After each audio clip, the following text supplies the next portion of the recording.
यह सूचना केवल हमारे विचार हैं, वित्तीय सलाह नहीं। निर्णय लेने से पहले खुद शोध करें।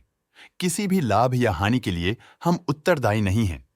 आज हम देख रहे हैं नवकार कॉर्पोरेशन लिमिटेड के 2025-26 Q3 की standalone financial performance. Starting with the sales, पिछले क्वार्टर से सेल्स में 14.5% का इंक्रीज हुआ है, मगर कंपनी ने पिछले साल के मुकाबले 43.5% का सेल्स इंक्रीज रिपोर्ट किया। Expenses 10.5% quarter on quarter increase हो गए हैं, जो साल भर के 25% के राइज के साथ अलाइन करता है। क्वार्टरली एक्सपेंसेस के कंपैरिजन में सेल्स इंक्रीज होना दिखाता है कंपनी ने अच्छा परफॉर्म किया। ईयरली कंपैरिजन दिखाता है कि कंपनी ने इस साल अपनी परफॉर्मेंस में सुधार किया है। कंपनी का operating profit performance highly positive रहा, जो पिछले साल के मुकाबले अप्रॉक्स 4 गुना ज्यादा रही।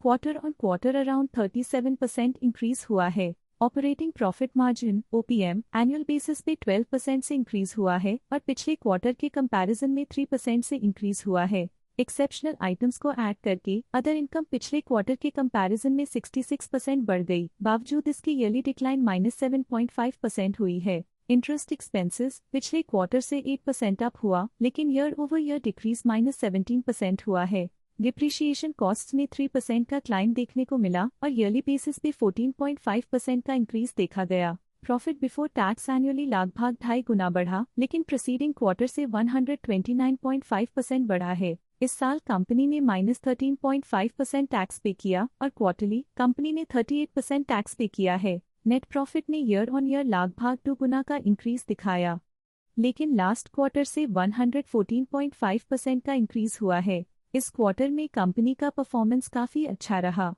वहीं अगर एनुअल एनालिसिस की बात करें तो इस साल कंपनी का परफॉर्मेंस काफी अच्छा था। अर्निंग्स पर शेयर EPS में साल भर में 1.5% का इंक्रीज देखा गया। साथ ही क्वार्टरली में EPS की अप्रॉक्स 2 गुना की बढ़ोतरी हुई, जो कंपनी की उम्दा परफॉर्मेंस को दिखाता है। इस क्वार्टर में कंपनी का EPS काफी अच्छा रहा।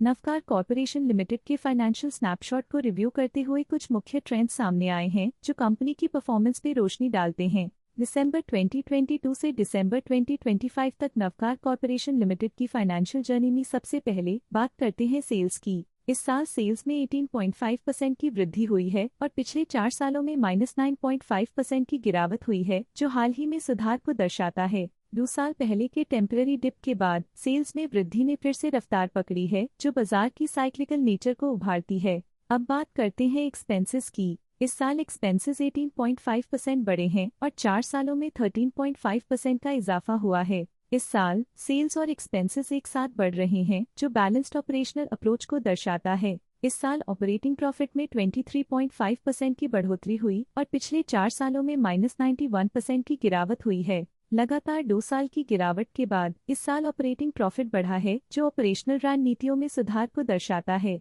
इस साल नेट प्रॉफिट में 75.5% की वृद्धि के साथ पिछले 4 सालों में -104% की गिरावट हुई है। लगातार 2 सालों तक प्रॉफिट में कमी के बाद इस साल नेट प्रॉफिट में हुए इजाफ ने एक टर्नअराउंड का संकेत दिया है, जो स्ट्रेटेजिक रीअलाइनमेंट्स का असर हो सकता है। इस साल EPS में 87.5% की वृद्धि हुई, हालांकि पिछले 4 सालों में -102% की गिरावट देखी गई है। लगातार 2 साल की गिरावट के बाद इस साल EPS में वृद्धि प्रॉफिटेबिलिटी में रिकवरी के शुरुआती साइंस देती है। चलिए अब बात करते हैं शेयर होल्डिंग पैटर्न की।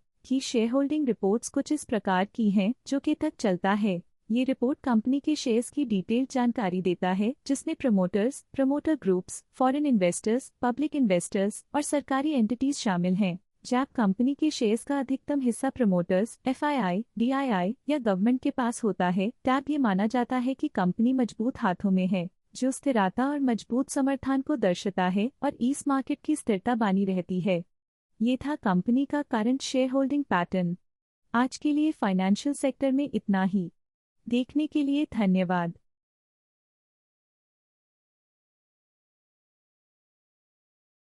स्टॉक लेटेस्ट न्यूज अपडेट के लिए चैनल को सब्सक्राइब करें और वीडियो को लाइक एंड शेयर करें।